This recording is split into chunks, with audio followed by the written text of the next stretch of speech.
विदेश यात्रा से लौटे प्रधानमंत्री नरेंद्र मोदी ने यह कहकर विपक्ष को आईना दिखाने के साथ नसीहत देने की भी कोशिश की है कि ऑस्ट्रेलिया में उनके कार्यक्रम में सत्ता पक्ष के साथ विपक्ष भी उपस्थित था। उन्होंने यह कोशिश इसलिए की क्योंकि करीब 20 विपक्षी दल नए संसद भवन के उद्घाटन समारोह का बहिष्कार करने पर तुले हुए हैं। इसके पीछे उनका तर्क है कि नए संसद भवन का उद्घाटन राष्ट्रपति द्रौपदी मुर्मू को करना चाहिए। नए संसद भवन के उद्घाटन समारोह का बहिष्कार करने का फैसला कर विपक्ष ने अपने इस तर्क को कुतर्क में बदलने के साथ ही प्रधानमंत्री मोदी के प्रति अपने अंधविश्वास को सामने लाने का ही काम किया है। वह वास्तव में क्षुद्रता पर उतर आया है।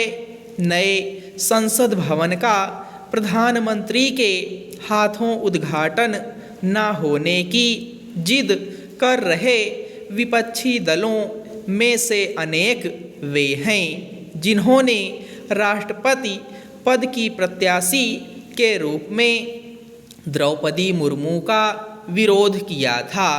कुछ विपक्षी नेताओं ने तो उनके प्रति अपशब्दों का भी प्रयोग किया था। इसकी भी अनदेखी नहीं की जा सकती कि इन दिनों राष्ट्रपति के मान सम्मान की चिंता में दुबले होने का दिखावा कर रहे दलों में से कुछ ऐसे भी हैं जिन्होंने बजट सत्र में उनके अभिभाषण का बहिष्कार किया था। क्या वह राष्ट्रपति के साथ लोकतांत्रिक मूल्यों का अपमान नहीं था?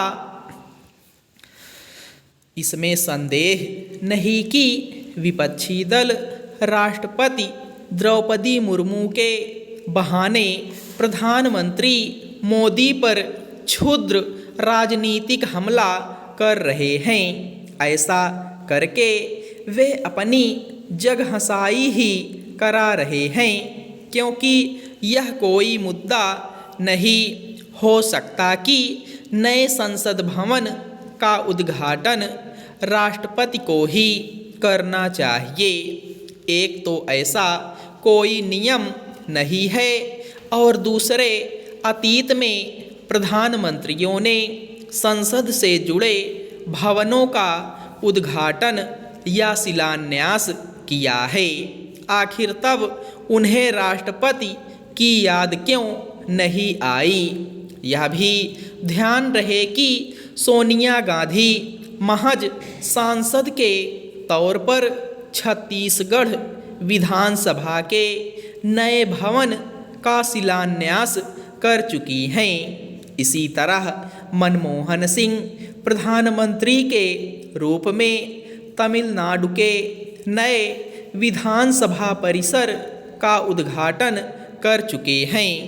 जब ऐसी कोई परंपरा ही नहीं कि विधायी परिसरों का उद्घाटन राष्ट्रपति को ही करना चाहिए, तब नए संसद भवन के मामले में यह जिद पकड़ने का क्या तुक?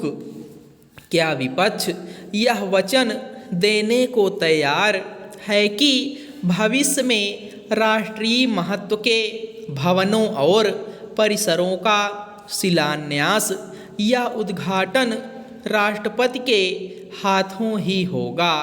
यदि नहीं तो फिर इस नतीजे पर क्यों न पहुंचा जाए कि राष्ट्रपति द्रौपदी मुर्मू को आगे कर वह घड़ियाली आंसू बहा रहा है। यह वही विपक्ष है जिसने नए संसद भवन का निर्माण रोकने के लिए एड़ी चोटी का जोर लगा दिया था और यह दुष्प्रचार करने में भी संकोच नहीं किया था कि नए संसद भवन के रूप में मोदी का महल बन रहा है।